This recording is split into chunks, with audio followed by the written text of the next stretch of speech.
ఆయురారోగ్యాలతో ఆయురారోగ్యాలతో చల్లగా ఉండాలని మనస్ఫూర్తిగా కోరుకుంటూ వాళ్ళందరి ఆశీస్సులు కూడా మా మీద ఉండాలని కోరుకుంటూ సెలవు తీసుకుంటాం.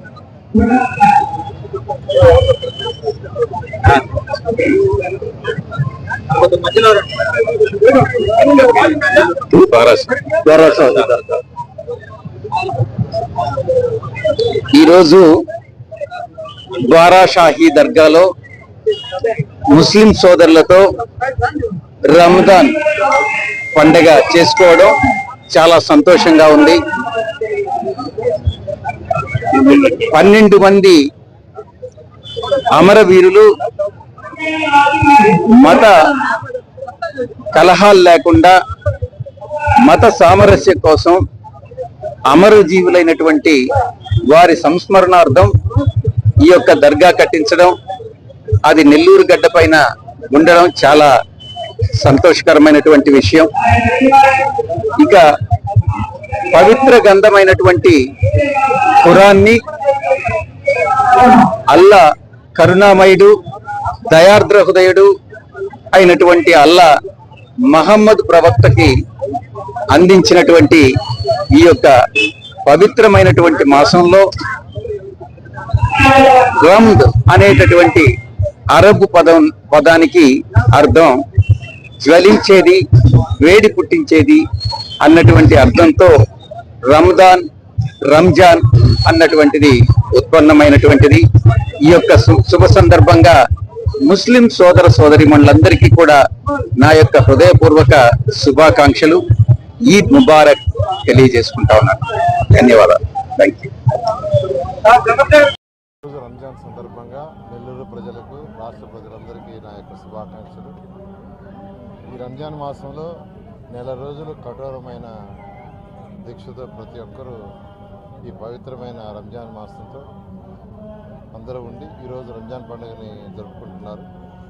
ఈరోజు ఇక్కడ ప్రార్థనలో నేను, వేమిరెడ్డి ప్రభాకర్ రెడ్డి గారు, అజీజ్ గారు, శ్రీధర్ గారు పాల్గొన్నాం. ఆ అల్లా దయ వల్ల ప్రతి ఒక్కరూ ఆయురారోగ్యాలతో సకల ఐశ్వర్యాలతో ఉండాలని కోరుకుంటూ మీ అందరి ఆశీర్వాదాలు మాకు ఉండాలని కోరుకుంటున్నాం. ఈద్ ముబారక్. ఈరోజు మీరు చెప్పిన, ఇప్పుడే అజీజ్ చెప్పినట్టు ఈ పవిత్రమైన 30 రోజులు మీరు నిష్ఠగా ఉండడం, రోజా పాటించడం చాలా గొప్ప విషయం. ప్రజలందరికీ కూడా ఇప్పుడే మనం దువా విన్నాము. ప్రజలందరూ కూడా బాగుండాలని, దేశమే కాదు ప్రతి దగ్గర కూడా ప్రపంచం అంతా కూడా అందరూ బాగుండాలని కోరుకుంటూ, మీ అందరూ ముస్లిం సోదరులు సోదరిమణులు మీ అందరికీ కూడా ఇంత నిష్ఠగా ఉండడం అనేది చాలా గొప్ప విషయము. మీరందరూ బాగుండాలా, అట్నే మన రాష్ట్రం కూడా బాగుండాలా, ప్రతి ఒక్కరు బాగుండాలని కోరుకుంటున్నాం. నెల్లూరు జిల్లా ప్రజలందరికీ పవిత్ర రంజాన్ పండగ శుభాకాంక్షలు. ఈ 30 రోజులు కఠోరమైన దీక్ష చేసి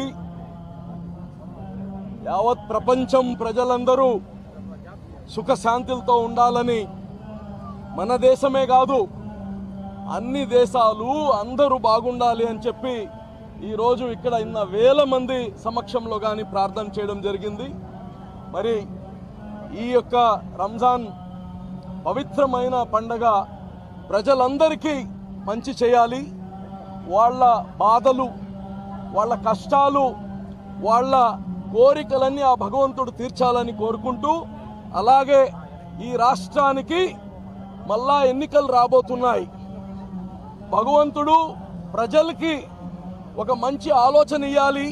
మంచి రాజుని ఎన్నుకునేదానికి వాళ్ళకి మంచి ఆలోచన ఇచ్చి, ఎవరైతే ఈ ప్రజలకి మంచి చేయగలుగుతారో వాళ్ళని భగవంతుడు గెలిపియాలని కానీ నేను కోరుకుంటున్నాను. అందరికీ పవిత్ర రంజాన్ శుభాకాంక్షలు. రంజాన్ మాసంలో ప్రపంచవ్యాప్తంగా ముస్లిం సోదరులు భక్తి శ్రద్ధలతో, నిష్ఠాగరిష్టలతో ఉపవాస దీక్షలు, ఆ యొక్క ప్రార్థనలు సర్వమానవాడికి మేలు చేస్తాయి అని